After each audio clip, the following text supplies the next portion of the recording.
It is now time for question period. The Leader of Her Majesty's Loyal Opposition. Thank you, Mr. Speaker. My question's for the Premier.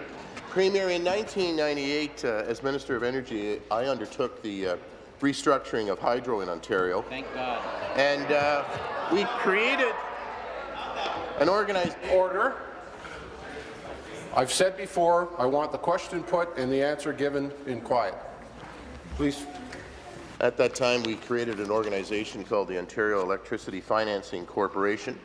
The purpose of the OEFC was simple.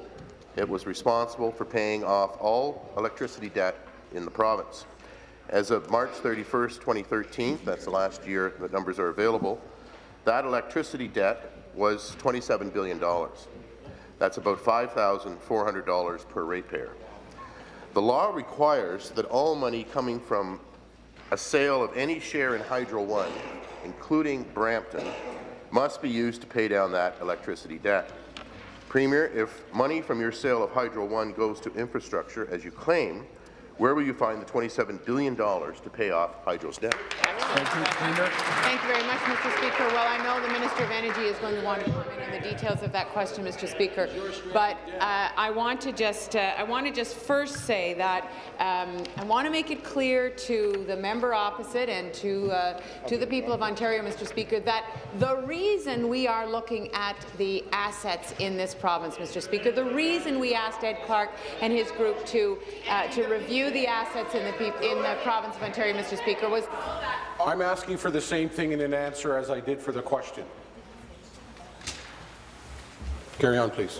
So that we would have the ability to leverage those assets to invest in the assets that are needed for the 21st century, Mr. Speaker. We need badly to build highways, to build roads and bridges and public transit, Mr. Speaker, because there is quite frankly, there's a deficit of infrastructure across the country, Mr. Speaker. But in Ontario, we are doing the right thing. We are investing in that infrastructure, Mr. Speaker. Supplementary. Well, Mr. Speaker, we saw this coming. In 1998, we feared that one day a Liberal government would come along and look to sell off assets with no regard to paying down the debt. Minister of Tourism and Culture and Sport. The government passed the Electricity Act. We legislated that every dollar from the sale of Hydro One had to go to the OEFC to pay down the province's electricity debt. That law, Premier, still stands, and it prevents you from putting that money towards anything but the $27 billion debt.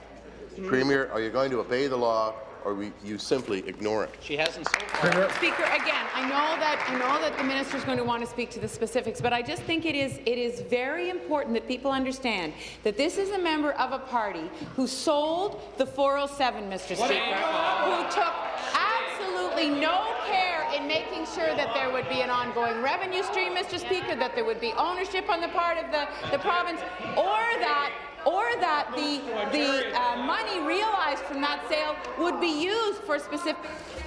I am going to ask the member from Simcoe North to come to order, and I'm also going to indicate to the government side when she's answering there should be none. And I'm going to insist on it. Finish, please. There was absolutely no thought, Mr. Speaker, to the investment of the money that was realized from that sale into the future benefit or future assets for the people of the province, Mr. Speaker. All of those things are things that we are taking into account. We are not going to follow the path that the previous government laid out, Mr. Speaker. Final supplementary. Well, Mr. Speaker, I don't think the Premier gets it.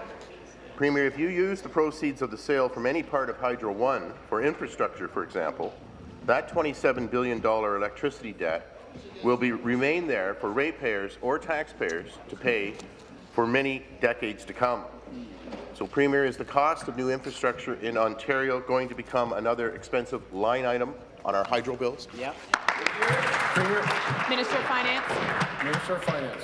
Thank you, Mr. Speaker. The member opposite brings forward and highlights some issues that is of concern to us because that's the legacy they left when they tried working with this asset. We want to make certain that we do not do a repeat of the damages that they created for generations to come. I suspect he didn't hear me, so the member from Renfrew will come to order, and the member from Stormont, Dundas, and South Glengarry will come to order. Carry on, please.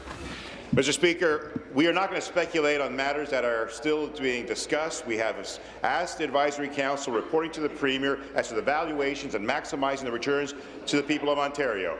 It's critical as part of those principles that we provide incremental value to the people of Ontario. We protect the public interest and that it be open, transparent, and independently validated. That's exactly what we're doing. Anything that we do, anything that's created, will be there to ensure we protect the people of Ontario and the ratepayers. Thank you, Mr. Speaker.